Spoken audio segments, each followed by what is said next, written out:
Chronicles of Ardenthal.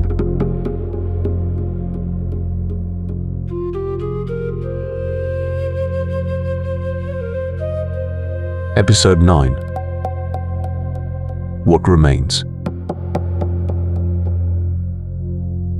Morning came without clarity. Damp cold lay between the trees, and the ground was soft with dew in places. No one had truly slept. The watches had been changed, water had been rationed sparingly, and the few words that were spoken stayed close to necessity. Neela's body still lay on the stretcher, covered with a dark cloth.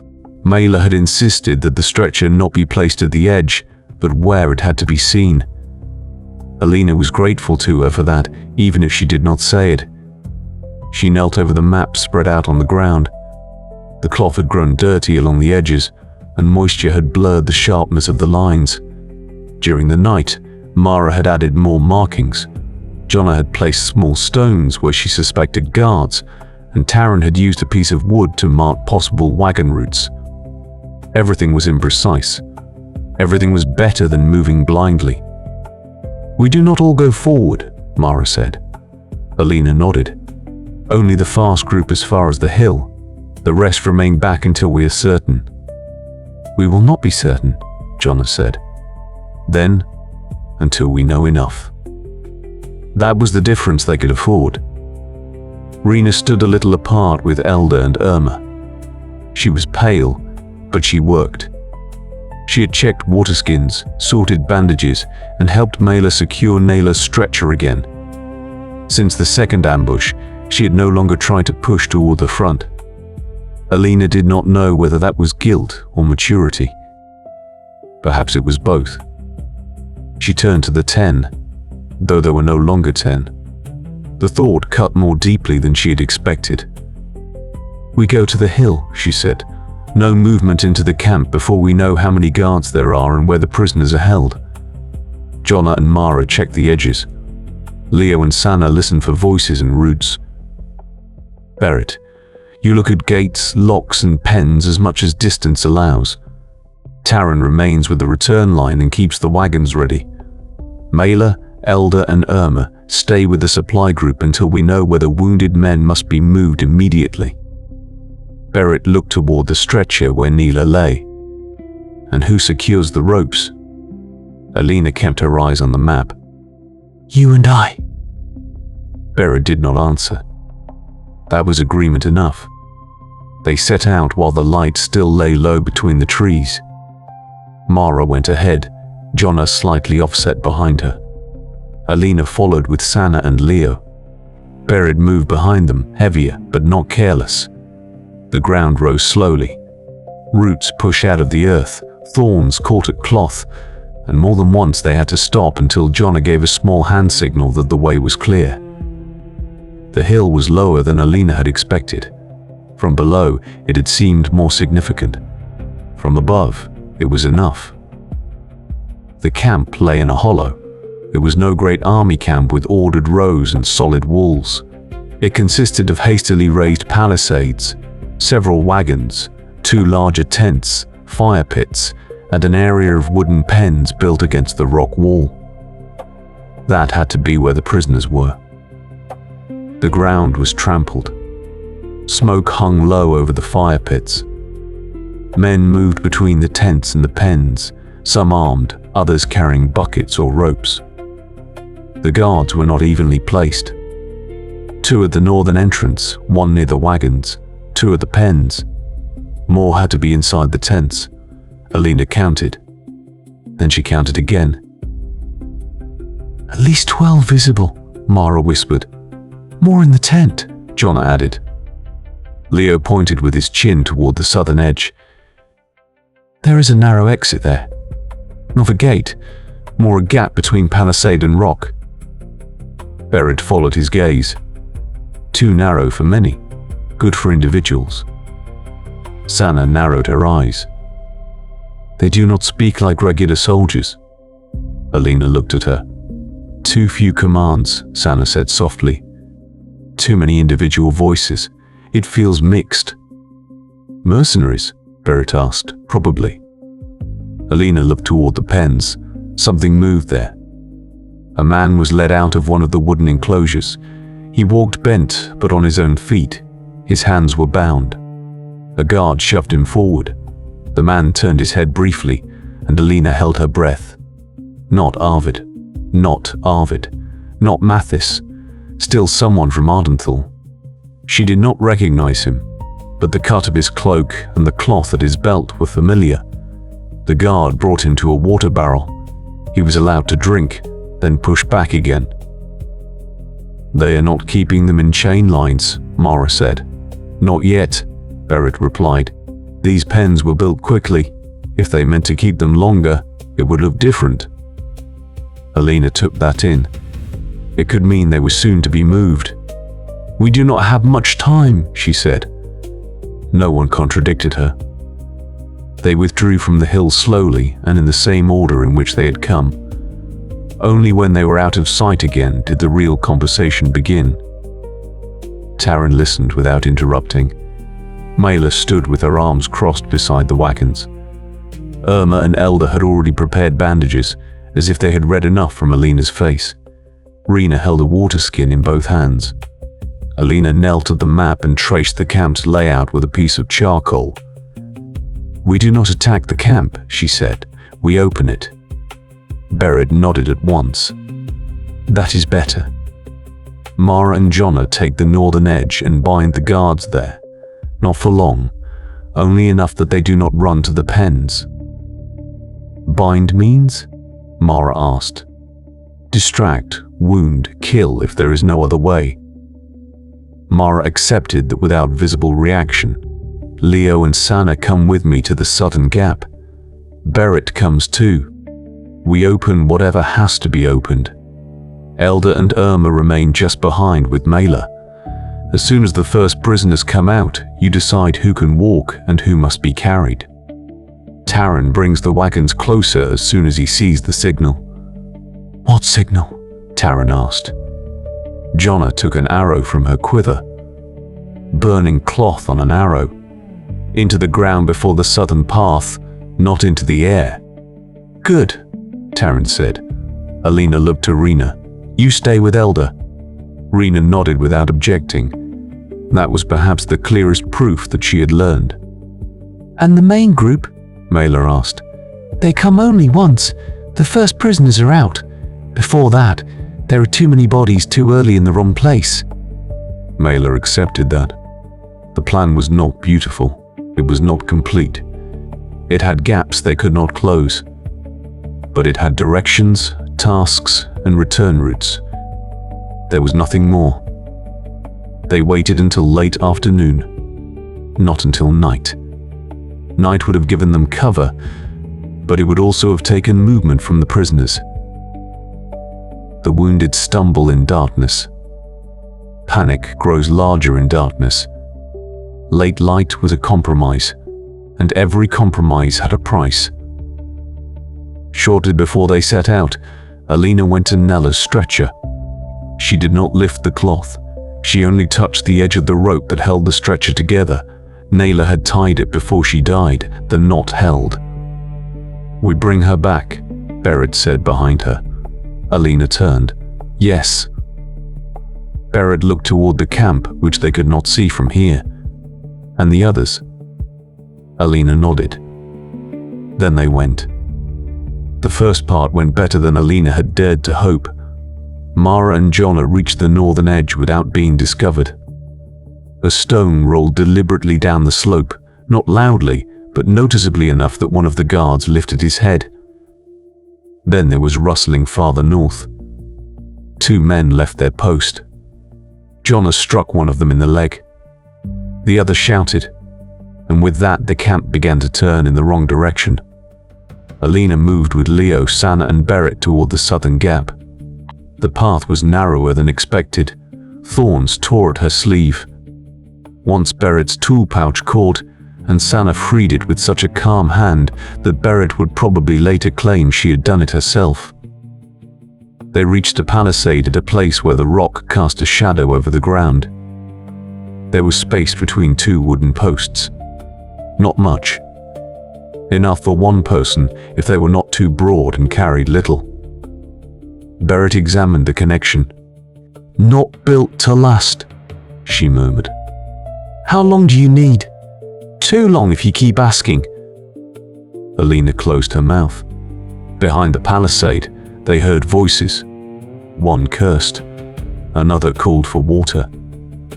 Then something struck against wood. Leo moved closer to the gap. "Someone is there." Alina stepped beside him. "Who?" "Prisoners. 2, maybe 3, directly behind the pen." Berit worked faster. The wood gave softly. Not enough. Then a call came from the northern edge. A guard appeared between 2 wagons, too close to their position. He did not see them at once. Sana noticed him first and grabbed Alina's arm. Alina turned. The man reached for his blade. Leo stepped forward and spoke. Not loudly, not in panic. "Waterline," he said in a dialect Alina did not know. "The captain sent us." The guard hesitated. Only briefly. Sana added a word that sounded like a curse and pointed at the ground. The man looked down. In that moment, Alina drew her knife. Berit was faster. She did not strike his head, but rammed the grip of a tool against his forearm. The blade fell. Leo threw himself against him. Alina helped bring him to the ground. Sana pressed a cloth into his mouth before he could shout. They bound him with Neela's rope. No one spoke of it. Berit worked on. The wood gave way. The gap opened. Alina slipped through. The smell hit her first. Sweat, waste, old wounds, damp wood. The pen was lower than she had expected. Men sat or lay on the ground.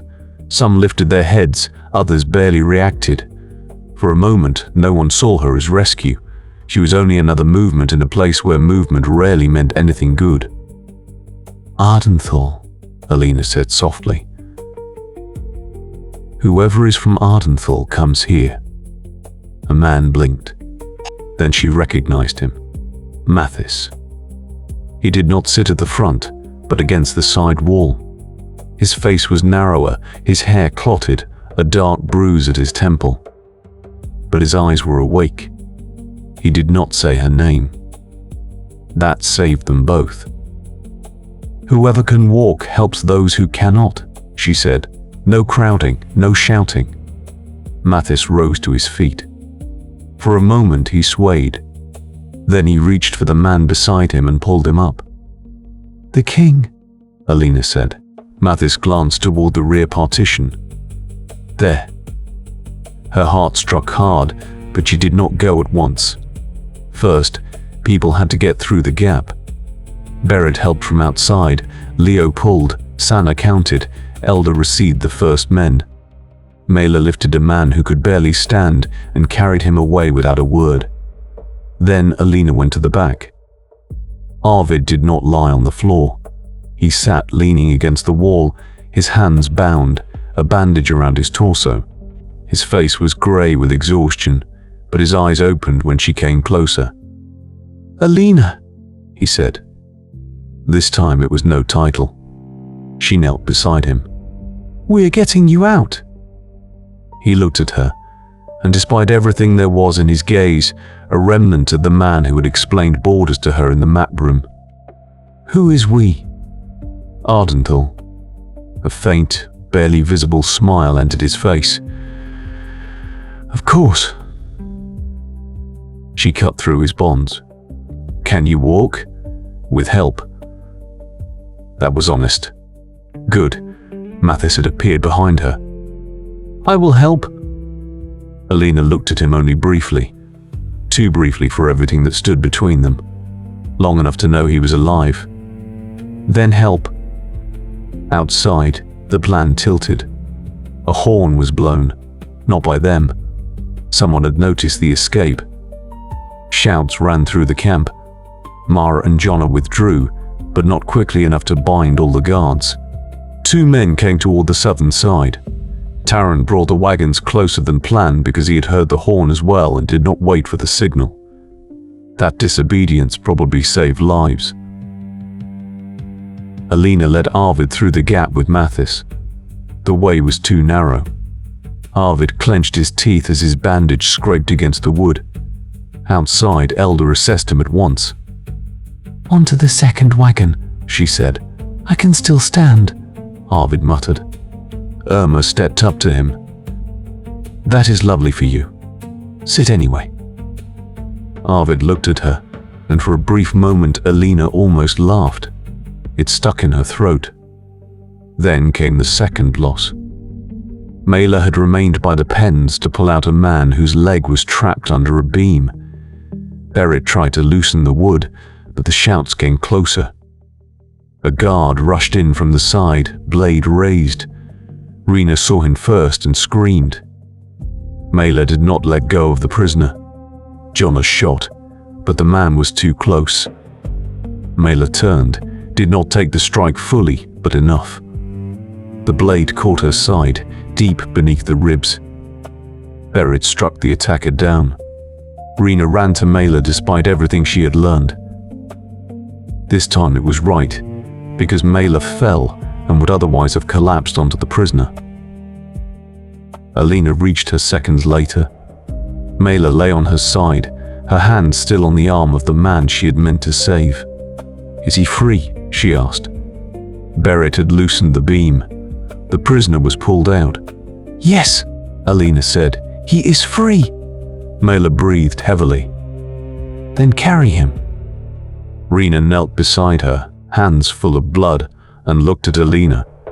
Irma came as well, pressed down on the wound, and said nothing. The silence was enough. Alina knew they could not stay. She knew it with a clarity she hated. "We take her with a clarity she hated." "We take her with us," she said. "She will not survive the road. Then she does not die here." Mela heard it. Her eyes moved to Alina. "Do not become stupid," she said softly but clearly. Alina bent closer. "You come with us." Mela closed her eyes briefly. "You do not carry heavy people when the road burns." Berit turned her head away. Rena did not weep. Not yet. She only pressed her hands to Mela's side as if force could replace what was missing. Mela looked at her. "This time you were right." Rena almost broke under it, but stayed. Alina made the decision, and she felt something inside her give way. "Berit," she said. "Help the prisoner onto the wagon. Rena, back with Irma. Elder, secure Arvid.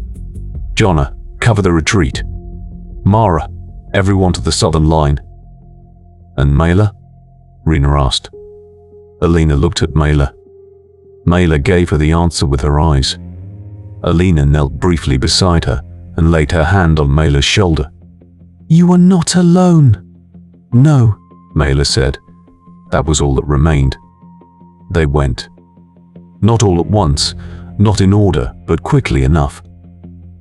Taran guided the first wagon through the narrow track they had not planned as a wagon road before. Wood scraped along the sides. Neela would have known which knot would have held better. The thought came and had to be pushed away. Prisoners stumbled, were pulled, supported, carried. Mathis helped an older man who barely breathed. Arvid sat on the second wagon, pale but awake. He gave no commands. That was perhaps the clearest sign of his exhaustion. At the edge of the camp, one of the small tents was now burning. No one knew who had set the fire. Perhaps one of the prisoners. Perhaps Berit. Perhaps an overturned pot. It did not matter. Smoke drew across the road and made sight more difficult. For once, that helped. They reached the first return line. There, the women of the main group waited. For one moment, the thing Alina had feared most threatened to happen. Too many people, too many questions, too many hands wanting to help. Then Irma shouted so loudly that even Taran flinched. Anyone not assigned stands out of the way. It worked. Not perfectly, but enough. Elder put Arvid's bandage in order. Rena helped a man with a broken arm. Berit came last out of the smoke line with a gash on her forehead and a look that told everyone not to ask her about Mela. Jonna emerged from the trees, then Mara. Both lived. Mela did not. Alina did not ask. She saw it in Berit's face. The retreat began immediately, not as flight without direction. Taran took up the wagon order they had prepared. Neela's ropes held the stretchers. Mela's place remained empty, and yet was felt everywhere. The main group closed around the wounded while Mara and Jonna checked the edges. Leo spoke with the freed men, gathered names, tried to learn who was missing. Sana listened and interrupted only when someone in panic gave false directions. At some point, Mathis came beside Alina. Not too close. "You are bleeding," he said. She looked at her arm. The bandage had come loose. The wound had opened again. Not badly. That is what everyone says when they do not want to look. She almost answered as she might have before, something small, dry, careless. She did not. "You are alive," she said instead. He looked ahead. Yes. They could say no more. Not here. Not with Arvid on the wagon, prisoners all around them, the dead behind them, and a road before them that was not yet safe. But it was enough for that moment. Late in the evening, they reached the sheltered place from the day before. No one wanted to remain there, but they had to. The wounded needed water. The horses needed rest. People who had just been freed from a camp could not run forever only because fear pushed them. Alina went from wagon to wagon. She saw faces she knew and faces she did not. She saw men from Ardenthal, men from allied lands, two very young lads who probably should never have fought at all. She saw Arvid, who stayed awake, although Irma ordered him to sleep. She saw Mathis distributing water instead of sitting down. Then she found Berit. The smith sat apart, her hands on her knees. There was blood beneath her fingernails, not only her own. Alina sat beside her. "She wanted us to go," Berit said. Alina nodded. "That does not make it better." "No." Berit looked at her. "Good. I did not want you to make it better." Alina remained beside her. After a while, Berit said, "Nella and Mela." "Yes, two of ours." Alina looked into the darkness. "Not only ours." Berit was silent. "More died today," Alina continued. "There in the camp. On the road. Before. If I carry only our names, I make the others smaller." Berit nodded slowly. "Then carry all of them." "I am trying. That will become too heavy." Alina did not answer. Because Berit was right. Later, she went to Arvid. He was sitting upright, though he should not have been. His face was pale, but his eyes were clearer than they had been in the afternoon. "You led them," he said. Alina stopped before the wagon. "I brought them here." "That is not always the same thing." Today it was. She looked at him. For a moment he was not only king and not only father. He was a man who understood what she had done and what it had cost. "We are not back yet," she said. Arvid nodded. "Then bring us back." It was not an order. It was trust. Alina lowered her gaze briefly, not from submission, but because she could not take that sentence lightly. Then she went on. That night, again, she barely slept. The camp was behind them, but not over. It hung in their clothes, in the bandages, in the eyes of the freed. Neela lay on the stretcher. Mela was not with them, and precisely because of that she was everywhere. Alina stood at the edge of the makeshift camp and looked west. There lay Ardenthal. They had found the king. They had found Mathis. They had brought many out, not all. They had lost what they would never have chosen to lose. The way back would not be homecoming. Not yet. It was the last part of the rescue, and perhaps the hardest. The return began before sunrise. No one spoke of homecoming. Not yet. The word was too soft for what lay ahead. Homecoming sounded like open doors, warm light, arms waiting. The road on which they now moved consisted of wagons, wounded men, tired horses, badly bound wounds, and people who had carried more fear for days than their bodies could hold. Alina walked beside the second wagon. Arvid sat there, his back supported by rolled blankets. During the night, Irma had checked his bandage again and forbidden him, with a directness no one at court would have dared, to speak unnecessarily. He did not entirely obey, but he tried. That alone showed how exhausted he was. Mathis walked on the other side of the column, not beside her, not visibly near her. He helped an older prisoner who had to stop every third step because his breath could not keep pace with his will. Once, their eyes met over the wagons, only briefly. Then both looked forward again. It was enough to know that the other was still there. The first hour moved slowly, but in order. Mara and Jonna checked the road ahead. Taran led the wagons with greater distance between them because the ground grew soft in places, and he wanted to prevent one stuck wheel from halting the entire column. Berit walked with the tools and spoke little. Sanna gathered names. Not loudly, not officially, but by moving from wagon to wagon and asking who was missing, who had been found, who had no longer been able to walk. Leo helped her because some men answered him more readily than a lady of the court. Rena remained with the wounded. She had barely slept in the night. Alina saw it in her movements.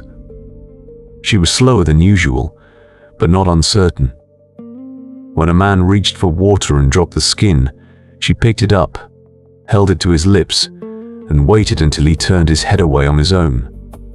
No urging, no trembling. The anger that had almost led her to her death only a few days earlier had not vanished. It had been given a task. Around midday, they stopped at a low stretch of woodland. Not long. Long rests make people heavy. Whoever sits too deeply rises with more difficulty. Irma knew that, and Mela would have known it. Alina thought the name without speaking it aloud. Neela's stretcher was set down in the shade. The rope still held. Berit had checked it twice during the night, and each time pretended she only needed to see whether the knot had loosened during the movement. No one told her they understood. Mela was not with them. That remained a hole no one could carry. Alina went to Sanna, who sat on a flat stone and wrote names on a piece of parchment. Her script had grown smaller so everything would fit on the page. How many? Alina asked. Sanna did not look up at once. Freed from Ardenthal, 31. Wounded who must be carried or driven, 11. 2 men from Ardenthal still missing, likely dead but not confirmed. From allied ranks we brought 17. Some do not know where they belong or they are not saying yet. And dead? Sanna held the quill still for a moment. Our known dead since the departure, Nella and Maela. In the camp, at least 6 we saw. On the road, 2 prisoners who did not survive the retreat. The others, we do not know. Alina nodded. The numbers were smaller than the feeling and larger than any comfort. Keep writing them down, she said. All of them. All, as far as we know them. Sanna looked up now. Even those who are not from Ardenthal. Especially those. Sanna nodded, and Alina went on. Late in the afternoon, they reached the old mill. The women who had remained there came toward them. Some began to run, then stopped because they saw the state of the column. Joy sometimes needs a moment to understand that it may not come alone. Elder handed wounded men over to the prepared group. Irma gave orders, no one questioned. Taran had the horses changed as far as possible. The mill, which on the day of departure had been only a securing point, now became the first place where rescue truly became visible. A woman from the return group stepped up to Alina. "Should we send a messenger?" Alina looked west. Ardenthal was not yet visible, but close enough that news could run faster than wagons. "Yes," she said. "but not only with the message that we are coming." The woman waited. He should say that wounded are coming, that help must be ready at the gate, that no one must block the road, and that Serafina is to be informed first. "And the king?" Alina looked to the wagon. Arvid had his eyes closed, but he was awake. She knew because his hand moved slightly whenever someone came too close to the bandage. "He should say that the king lives," she replied. "Nothing more." The messenger ran. They did not spend the night at the mill. Alina decided to go a little farther while the horses could still manage it. The road there was safer, Ardenthal was closer, and every step west took space away from the enemy. No one objected. Not even Irma, though she looked as if she was saving her objections for later. Only deep in the night did they stop. For the first time in hours, Alina sat on a stone at the edge of the road. Her arm throbbed. The cut was not dangerous, but with every movement it reminded her that even small wounds demand attention. Elder came to her and changed the bandage without asking. "You sleep afterward?" Elder said. "Briefly." Longer than briefly. Alina looked at her. Elder looked back. "Briefly enough to rise quickly," Alina said. Elder pulled the bandage tight. "That is a bad compromise, but better than your first answer."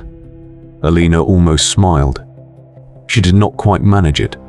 When Elder left, Mathis stepped out of the darkness. He remained at a distance that would have been harmless to unfamiliar eyes. Here, at the edge of the makeshift camp, no one looked anyway. Everyone was too tired to search for secrets. "You should remain seated," he said. "So should you." "I have sat in the camp long enough." The sentence came dryly, but not lightly. Alina looked up at him. In the weak light, his face seemed narrower than before. The boy from the stables had not vanished, but he no longer stood there alone. Beside him stood a man who knew hunger, blows, and captivity. "I saw your letter," she said softly. "The one to Jakob. I know. I did not keep it." "I know that too." A silence formed that was not empty. "The other letter," she said. Mathis lowered his gaze briefly. "It stays closed." "Yes." "Good." They said no more about it.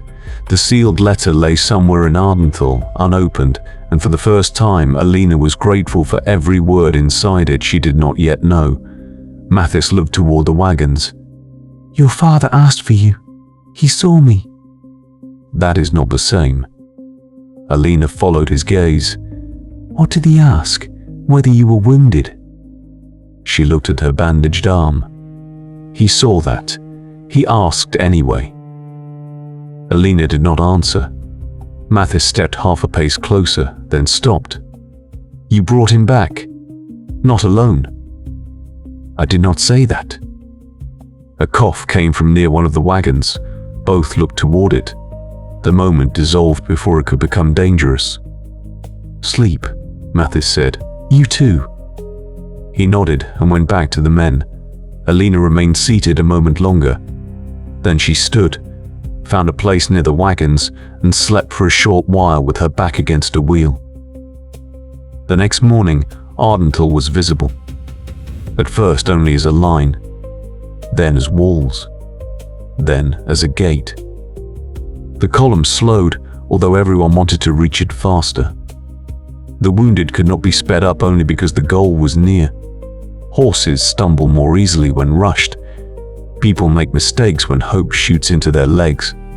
Mara went ahead and returned before they reached the final stretch. "They are waiting," she said. Alina nodded. How many? Many. That had been expected. Still, it made the next step harder. Serafina stood before the gate, not atop the wall, not hidden in the courtyard.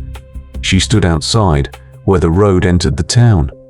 Beside her were the old captain, several ladies of the court, carriers, water, blankets, healers, and men who had been too old or too young for the war. Behind them stood people from the town and villages. Some held children by the shoulders. Others had their hands clasped before their stomachs. Some were already searching before the column was close enough for faces to be recognized. Alina went on. She felt the column behind her grow quieter. Not because there were fewer sounds, but because everyone withdrew into themselves. Whoever comes home must face the gaze of those who waited.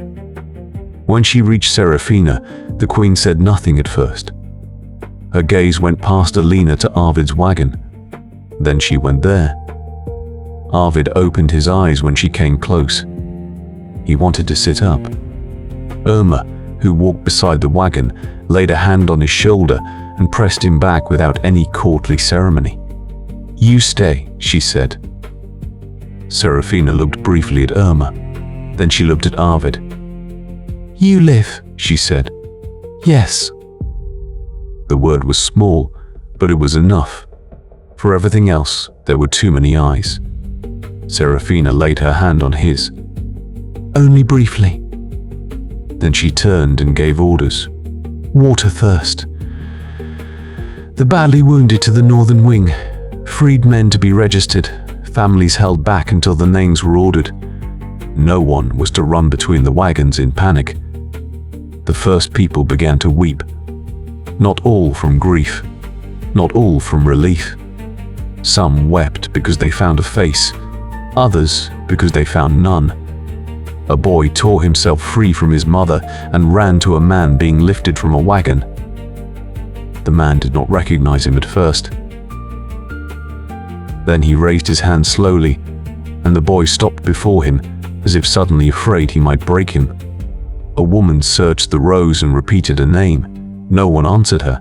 Sanna heard it, went to her and led her aside, not to give her hope, but so she would not stand alone between the wagons. Enric's mother was there too. She searched for no one. She stood at the edge and watched as others found or did not find. When Alina passed her, the woman nodded. It was not thanks.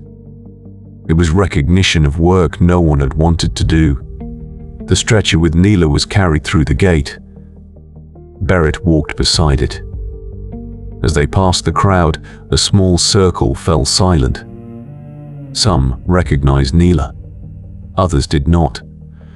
Mela's name moved quietly onward, though her body was not with them. That was the cruelest part. A dead woman who did not come home forced everyone to imagine the place where she had remained. Alina helped until the first wagons stood in the courtyard. She ordered, assigned, held people back, let others through. Again and again, her name was spoken. Your Highness. Alina. Princess. Sometimes only a broken sound when someone did not know whether to ask, thank, or grieve. Only when Arvid was brought into the great courtyard did a different silence fall. He insisted on not being carried in lying down. Irma called that nonsense. Arvid called it necessary. In the end, Mathis and another freed man supported him, and so the King of Ardenthal stepped back into his courtyard. Not upright enough to seem unharmed, but upright enough to be seen. The people lowered their heads. Arvid raised a hand. "No," he said, and his voice was rough. "Not for me." The heads lifted hesitantly. He looked to Alina. She stood several steps away, her arm bandaged, the hem of her dress full of dust and dried blood that was not all hers. "For them," Arvid said. Alina did not freeze. She did not move either. Arvid continued, slowly, because each sentence cost strength.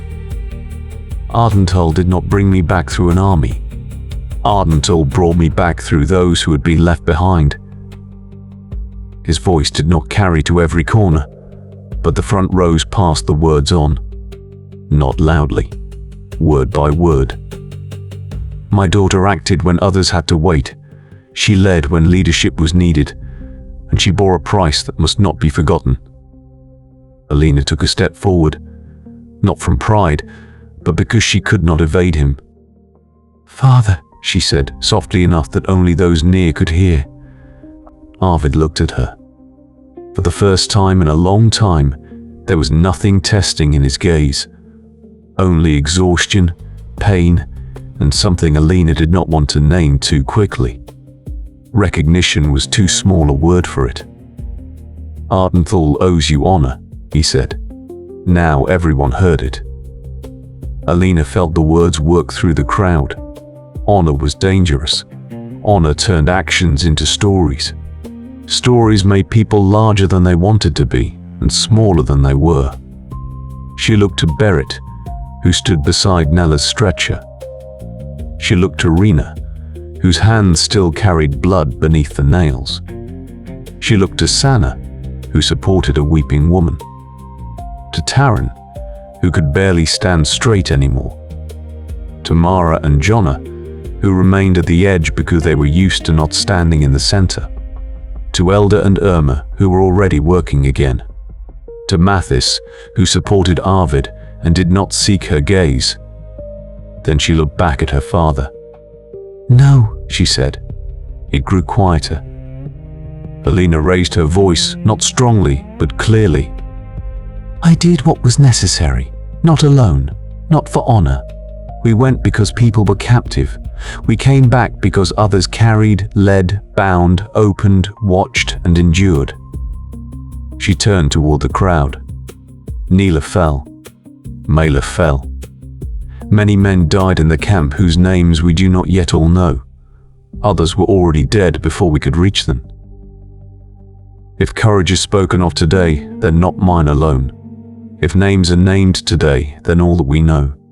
And if we do not know names, then we still leave room for them. No one interrupted her. She took a long breath. "We brought the king back. We brought many back. Not all." This was the hardest sentence. In the crowd, someone began to weep. This time, it was not suppressed. Arvid slowly lowered his head. Not before her alone. Before all of them. Serafina stood beside him, and her face remained calm, but her eyes did not. The rest of the day lost its clear shape. The wounded were tended. The freed were washed. Families were brought together or separated from hope that gave no answer. The list of those returned was written 3 times anew. Sana and Leo worked on it until their hands ached. Rena brought water. Berit disappeared for a while and returned with a piece of metal she had taken from Neela's tool pouch. She told no one why. In the evening, a simple fire was lit in the courtyard. No celebration, no victory. Still, people came. Some sat on the ground. Others stood. Neela's stretcher lay before the fire. For Mela, an empty place was left beside it, with a rope Neela had tied and a stone from the road where Mela had fallen. It was not enough, but it was something. Arvid could not stand for long. He sat on a chair that had been brought to him. Serafina stood at his side. Alina did not stand beside him, but with the women who had gone with her. The priest spoke, not for long. Perhaps he had understood that long words had no place that evening. Their names were spoken. Henrik, Jakob, Rudolf, Naila, Mela. More men from Ardenthal. Men from allied ranks, as far as their names were known. Unknown prisoners. When unknown was spoken, many lowered their eyes, not from emptiness, but from respect for all that had no family here to hear it. After the naming, Henrik's mother stepped forward. Alina did not know whether she meant to speak. The woman stopped before the fire, drew a small egg from a cloth, and laid it beside the stone for Mela. "The hen still lays," she said. No one laughed. No one had to explain what it meant. Continuation was sometimes the only form in which life could answer. Later, when the courtyard emptied, Alina found herself in the west tower. She did not know when she had gone up. Her legs had known the way. The window was cool beneath her hand. Below her lay the valley of Ardenthal. The field stood dark, but she knew the grain was there. Higher now than at the beginning. Alive. Not innocent. Not anymore. Behind her the door opened. Arvid did not enter. He would not have managed the stairs. It was Serafina. She came beside Alina to the window and was silent for a while. "He will sleep," she said at last. "Irma ordered it." "Then he likely will." Serafina nodded it. "She has more power than the council." Alina looked briefly at her, and for a small moment there was something like warmth in the room. Not laughter, but the memory that laughter was still possible. Then Serafina's gaze grew more serious. "Today you received something you cannot put down again. Honor." Visibility. Alina looked out again. Down in the courtyard, the last embers were being distributed. A few women carried water. Someone led a horse into the stable. The old captain spoke with a boy who wanted to hold the spear and almost dropped it. "I only wanted them to come back," Alina said. "I believe you." "But that is no longer enough." "No," Serafina said. "It is no longer enough." For a while they stood beside one another. No one in this world would have said that Book 2 began here. But Alina felt nonetheless that something did not end simply because the king was back. The war of this volume was over. The men had returned as far as they could be brought back. The captivity had ended. Ardenthal stood. And yet something had shifted that would not find its way back into the old shape. "What will the council do?" Alina asked. "It will give thanks," Serafina replied. "Then it will think. And eventually it will ask itself what one does with a princess whom people follow." Alina briefly closed her eyes. "Not today," Serafina said. "No. Today you may be tired." Alina opened her eyes again. "I do not know whether I can." Serafina laid a hand on her shoulder. The gesture was calm, not public, not royal. "Then learn it. That too belongs to this." After a while, Serafina left. Alina remained. She thought of the first lists in the courtyard, of Mathis's name, of the sealed letter that still lay unopened somewhere in the writing room, of Arvid's gaze, of Neela's ropes, of Mela's last demand, of Henrik's mother and the egg by the fire. Below her lay Ardenthal, exhausted and alive. The fields had been green when it all began. Now they were still green. But Alina now knew that green alone saved nothing. It had to be held. With hands, with decisions, with mistakes, with losses, and with people who went even though they were afraid. She remained at the window until the night deepened. Then she turned away from the valley. Tomorrow, letters would be written. Lists amended. Wounds tended. Fields worked. The dead mourned. The living counted. Tomorrow, Ardenthal would go on. And this time, Alina knew she would not only watch,